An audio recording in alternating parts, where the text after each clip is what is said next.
Hi, village സ്പേസിലേക്ക് എല്ലാവർക്കും സ്വാഗതം. എല്ലാവർക്കും സുഖമല്ലേ? നമുക്കറിയാമല്ലോ, ഇപ്പോൾ അടുപ്പിച്ചങ്ങ് മഴ ഇങ്ങനെ കൂടിക്കൊണ്ടിരിക്കും തോറും നമ്മളെ ശരിക്കും പറഞ്ഞാൽ എല്ലാ ആൾക്കാർക്കും ഇപ്പം ജലദോഷവും പനിയും അതേപോലെയുള്ള ബുദ്ധിമുട്ടൊക്കെ ഉണ്ടാകും. അതാണ് ഈ മഴ ഇങ്ങനെ തുടർച്ചയായിട്ട് പെയ്തുകൊണ്ടിരുന്നുള്ള കുഴപ്പങ്ങൾ. അപ്പം നമ്മുടെ ശരീരത്തിൻ്റെ ആ പ്രതിരോധ ശക്തിയൊക്കെ നശിക്കുമ്പോഴാണ് എന്ന് തോന്നുന്നു ഇതുപോലുള്ള വൈറൽ പനികളൊക്കെ ഉണ്ടാകുന്നത്. അപ്പം ഒരു പരിധി വരെയൊക്കെ സഹായിക്കും ഇതേപോലുള്ള ലേഹ്യമൊക്കെ ഉണ്ടാക്കിയാൽ. ഏതെന്നറിയോ, ഞാനിന്ന് ഉണ്ടാക്കാൻ പോകുന്നത് നെല്ലിക്ക ലേഹ്യമാണ്. നല്ല രുചികരമായും അതുപോലെ തന്നെ പിള്ളേർക്കായാലും ഒക്കെ നല്ലതാണ്. ഈ സമയത്തൊക്കെയാണ് അതൊക്കെ ഉണ്ടാക്കി കഴിക്കേണ്ടത്. സമയം കളയാതെ നല്ല അടിപൊളിയായിട്ട് ലേഹ്യം ഉണ്ടാക്കിയത്. ഇപ്പം നെല്ലിക്ക ലേഹ്യത്തിന് ഞാനൊരു 750 ഗ്രാം അളവിൽ നെല്ലിക്ക എടുത്തിട്ടുണ്ട്. ഇത് കഴുകി വൃത്തിയാക്കി വെച്ചിരിക്കുന്നതാണ്. ചക്കര ഇത് ഒരെണ്ണം 400 ഗ്രാമുണ്ട്, രണ്ടെണ്ണമുണ്ട് 800 ഗ്രാം. 750 ഗ്രാം നെല്ലിക്കയ്ക്ക് 800 ഗ്രാം ചക്കരയാണ് ഞാൻ എടുത്തിരിക്കുന്നത്. അപ്പോൾ നമുക്ക് വളരെ കുറച്ച് അളവിൽ ഞാനിപ്പോൾ ഒരു 10 അണ്ടിപ്പരിപ്പും 10 ബദാം പരിപ്പ്, അതേപോലെ കുറച്ച് മസാലയൊക്കെ ഇതിന് ആവശ്യമുണ്ട്. വളരെ കുറച്ച് തന്നെ മതി. ഒരു 5-6 ഏലയ്ക്ക, ഒരു 1/4 ടീസ്പൂൺ കുരുമുളക്, ഒരു തക്കോലം, ഒരു 5 ഗ്രാമ്പു, ഒരു 2 കഷ്ണം കറുവാപ്പട്ട, 1 ടീസ്പൂൺ അളവിൽ ചെറിയ ജീരകം, അതായത് നല്ല ജീരകം, അത് അങ്ങോട്ട് എടുക്കുക. കുറച്ച് നെയ്യൂടെ നമുക്ക് ആവശ്യമുണ്ട്. ഒരു കഷ്ണം ചുക്ക് നമ്മളൊന്ന് ചതച്ചെടുത്താണ്. നമുക്ക് ഈ നെല്ലിക്ക ഒന്ന് വേവിച്ചെടുക്കണം. കുറച്ച് വെള്ളം ഒഴിച്ച് ഒന്ന് വേവിച്ചെടുക്കണം. ഇതേപോലെ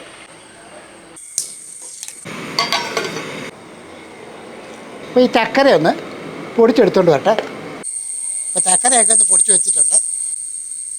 ഇപ്പോൾ ഏകദേശം ഒരു 5-6 മിനിറ്റ് ആയിട്ടുണ്ട്. കാര്യം നമ്മൾ നെല്ലിക്ക അടുപ്പത്ത് വെച്ചിട്ട് ഇപ്പം വെന്ത് കാണും. നമുക്ക് തുറന്ന് നോക്കിയിട്ട് വെള്ളമൊക്കെ വളരെ കുറച്ച് വെച്ചാൽ മതി. ഇതേപോലെ ശർക്കര വെള്ളത്തിൽ വേണം നമുക്കത് വേവിച്ചെടുക്കാനായിട്ട്. നെല്ലിക്കയൊക്കെ വെന്തതിന് ശേഷം ഇതൊന്ന് വാങ്ങി വെക്കുകയാണ്. ഇതൊന്ന് തണുക്കണം. ഇനി വാങ്ങി വെച്ചിട്ട് ഞാൻ പൊടിച്ച് വെച്ചിരിക്കുന്ന ശർക്കര നമ്മൾ വേറെ പാത്രത്തിലോട്ട് മാറ്റുകയാണ്. കുറച്ച് വെള്ളം കൂടെ, ഒരു 1/2 ഗ്ലാസ് വെള്ളം. ഇത് നമുക്ക് ഈ ചക്കര അടുപ്പത്തിട്ട് വെക്കാം. ചക്കര ഒന്ന് ഉരുകി വരട്ടെ. അപ്പോൾ ഈ വെന്ത നെല്ലിക്ക ഇതേപോലെ നടത്തി അങ്ങോട്ട് എടുക്കും. കൈ പൊള്ളല്ലേ, തണുത്തതിന് ശേഷം വേണം ഇങ്ങനെ നടത്തിയെടുക്കാനായിട്ട്.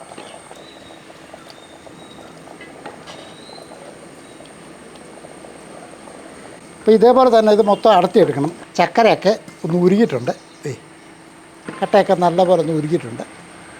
ഇനി നമുക്കിത് ചെറുതായിട്ടൊന്ന് തണുക്കണം. തണുത്തിട്ട് വേണം നമുക്കൊന്ന് അരിച്ചെടുക്കാനായിട്ട്. തൽക്കാലം ഒന്ന് മാറ്റി വെക്കുകയാണ് ഞാൻ. ഇനി നമുക്ക് ഒരു പാൻ അങ്ങോട്ട് വെച്ചിട്ട് ആദ്യമേ ചുക്ക് ഒന്ന് ചതച്ച് വെച്ചിരിക്കുന്ന ചുക്ക് അങ്ങോട്ട് വെക്കുകയാണ്. നമുക്ക് ആദ്യമേ ഈ ചുക്ക് ഒന്ന് ചൂടാക്കി എടുക്കണം. എന്നാൽ മാത്രമേ ഇത് പൊടിച്ചെടുക്കാൻ പറ്റുള്ളൂ. അതുകൊണ്ടാണ് ആദ്യമേ ചുക്കൊന്നിട്ട് പാൻ്റെ അകത്തോട്ടൊന്ന് ചൂടാക്കുന്നത്.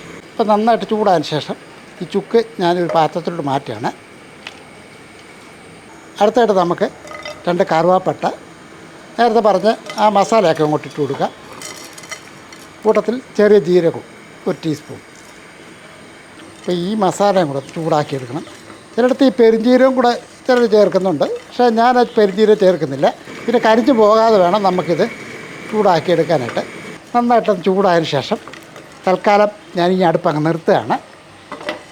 അപ്പോൾ ഈ മസാലയും കൂടെ നമ്മൾ നേരത്തെ ആ ചതച്ച് വെച്ച ചുക്കിൻ്റെ അകത്തോട്ട് ഇടുകയാണ്. ഈ ചൂടാക്കി വെച്ചിരിക്കുന്ന ഈ മസാല എല്ലാം കൂടെ ഒന്ന് പൊടിച്ചെടുക്കണം. നമ്മൾ ഈ മസാല പൊടിക്കുന്നതിൽ ആ ജാറിൻ്റെ അകത്തോട്ടിട്ട് നല്ലപോലെ ഒന്ന് പൊടിച്ചെടുക്കണം. ഇനി നമുക്ക് ചെറിയ ചൂടോടുകൂടി തന്നെ ഈ ചക്കര ഒന്ന് അരിച്ചെടുക്കണം. ഇതിൻ്റെ അകത്ത് മണ്ണും പൊടിയൊക്കെ കാണുമല്ലോ. ഇതേപോലെ ഒന്ന് അരിച്ചെടുക്കും.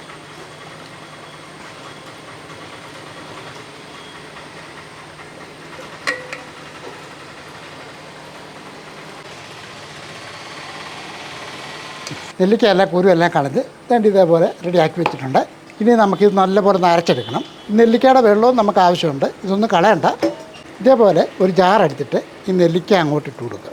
ഈ വെന്ത നെല്ലിക്ക ഇട്ട് കൊടുക്കുക. ഇപ്പോൾ 2 പ്രാവശ്യമായിട്ട് ചിലപ്പോൾ ഒന്ന് അരച്ചെടുത്താൽ മതി. ഈ നെല്ലിക്കയുടെ വെള്ളം തന്നെ കുറച്ചങ്ങോട്ട് ഒഴിച്ച് ഈ വെള്ളത്തിൽ തന്നെ നമുക്കത് അരച്ചെടുക്കാം.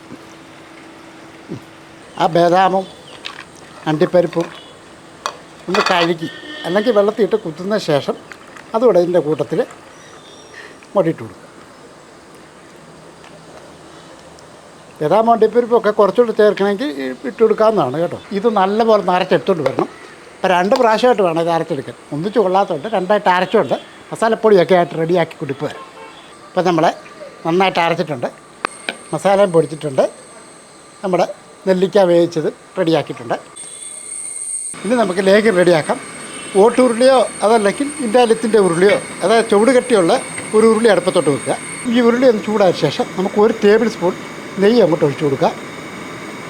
ഇത് നമ്മൾ ശർക്കര ഉരുക്കി അരിച്ചു വെച്ചിരിക്കുന്നത്, ആ ചക്കര ആ പാനിയും കൂടെ ഇങ്ങോട്ട് ഒഴിക്കുക.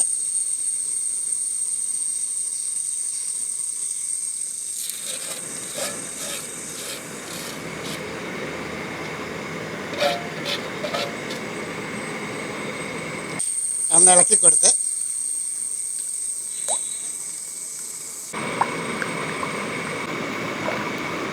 ഈ ചക്കരപ്പാനി നല്ലപോലെ തിളക്കട്ടെ. തിളയ്ക്കാന്ന് പറഞ്ഞാൽ ഈ ചക്കരപ്പാനിക്കകത്ത് വെള്ളമൊക്കെ മാറണം. ഇത് നല്ലപോലെ തിളച്ച് വരുന്നുണ്ട്. തിളച്ച് അതിൻ്റെ അകത്ത് വെള്ളമൊക്കെ ഇങ്ങനെ വറ്റി വരുന്ന ആ സമയത്ത് തന്നെ നമ്മൾ ഈ നെല്ലിക്ക അരച്ച് വെച്ചിരിക്കുന്നത്, നെല്ലിക്കായും അണ്ടിപ്പരിപ്പും ബദാമും ഒക്കെയാണ്, അതങ്ങോട്ട് ഇട്ട് കൊടുക്കും.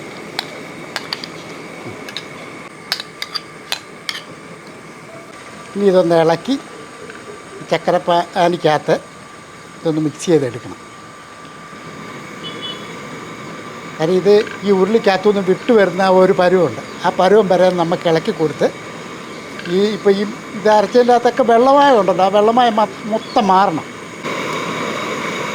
ഇതിൻ്റെ അകത്തോട്ട് തന്നെ നമ്മൾ ആ മസാല നേരത്തെ പൊടിച്ച് വെച്ചിരിക്കുന്ന ആ മസാലയും കൂടെ ഇതിൻ്റെ അകത്തോട്ട് ഇട്ട് കൊടുക്കാം. അപ്പോൾ ഇത് ദേഹത്തോട്ട് തെറിക്കാൻ സാധ്യതയുണ്ട്. അപ്പോൾ വളരെ സൂക്ഷിച്ച്, അതുപോലെ ഈ ചട്ടുവത്തിന് അല്പം നീളമുള്ളതൊക്കെ ആയിരിക്കണം. ഇപ്പം തന്നെ അത് ശർക്കര തെറിക്കുന്നുണ്ട്. അപ്പോൾ അത് ദേഹത്ത് വീഴാൻ ശ്രദ്ധിച്ച് വേണം അത് ചെയ്യാനായിട്ട്.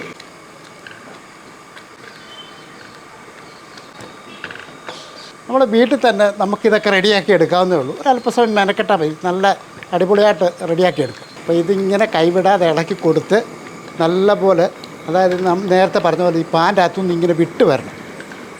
അത്ര സമയമെങ്കിലും അത് ഇളക്കി കൊടുത്തുകൊണ്ടേ ഇരിക്കണം. ഇപ്പോൾ ഒരല്പസമയമായി നമ്മൾ ഈ പരിപാടി തുടങ്ങിയിട്ട്. ഇപ്പോൾ ഇതിൻ്റെ അകത്ത് വെള്ളമൊക്കെ ഒന്ന് വറ്റി വരുന്നുണ്ട്.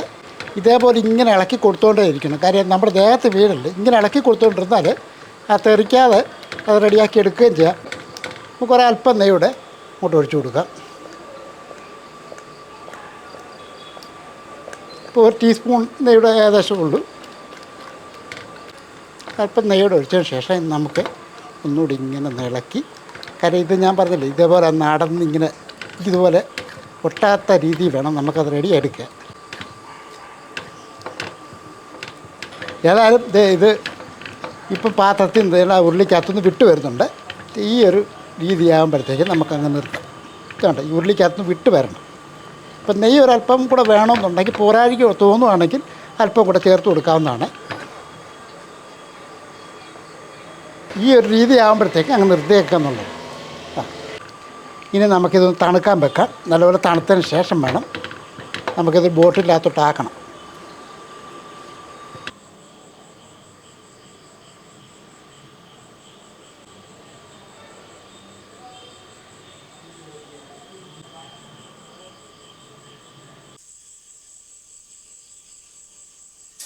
ഇത് തീർച്ചയായിട്ടും കുട്ടികൾക്കും മുതിർന്നവർക്കും ഒക്കെ കഴിക്കാവുന്നതാണ്. നല്ല ഹെൽത്തി ആയിട്ടുള്ള ഒരു ഐറ്റം തന്നെയാണ്. പിന്നെ ഇതിന് ഒരു അളവ് വേണമെങ്കിൽ പറയാം. കുട്ടികൾക്കൊക്കെ ആകുമ്പോഴത്തേക്കും ഒരു 1/2 ടീസ്പൂൺ ആഹാരം കഴിച്ചതിന് ശേഷം 1/2 ടീസ്പൂൺ വെച്ചോ, മുതിർന്നവർക്ക് ആകുമ്പോഴത്തേക്കും 1 ടീസ്പൂൺ വെച്ചോ രാവിലെ വൈകിട്ടും ഒക്കെ കഴിക്കാവുന്നതാണ് കേട്ടോ. അപ്പോൾ തീർച്ചയായിട്ടും ഈ സമയത്ത് ഇതേപോലുള്ള ഐറ്റങ്ങളൊക്കെ ചെയ്ത് കഴിക്കുക. ഹെൽത്തി ആയിട്ട് വരട്ടെ എല്ലാവരുടെയും ആരോഗ്യം. പിന്നെ നമ്മൾ ഇതിനകത്ത് തേങ്ങാപ്പാലോ മറ്റു കാര്യങ്ങളോ ഒന്നും ചേർത്തിട്ടില്ല. അതുകൊണ്ട് അത് ചീത്തയാകത്തുമില്ല. ഒന്നും നിങ്ങൾക്ക് ഫ്രിഡ്ജിൽ വെക്കാം. ഫ്രിഡ്ജിൽ വെച്ചില്ലെങ്കിലും കുഴപ്പമൊന്നുമില്ല, കേടാകത്തൊന്നുമില്ല. കുറേ നാളത്തേക്ക് ഇത് ഉപയോഗിക്കാവുന്നതാണ് കേട്ടോ. ഇനി ഒരു കാര്യം കൂടെ, നമ്മുടെ ചാനൽ സബ്സ്ക്രൈബ് ചെയ്യാനുണ്ടെങ്കിൽ സബ്സ്ക്രൈബ് ചെയ്തേക്കുക, ലൈക്ക് ചെയ്യാനും ഷെയർ ചെയ്യാനും മറക്കല്ലേ. വേറൊരു വീഡിയോ ആയിട്ട് പെട്ടെന്ന് വരാം. ബൈ.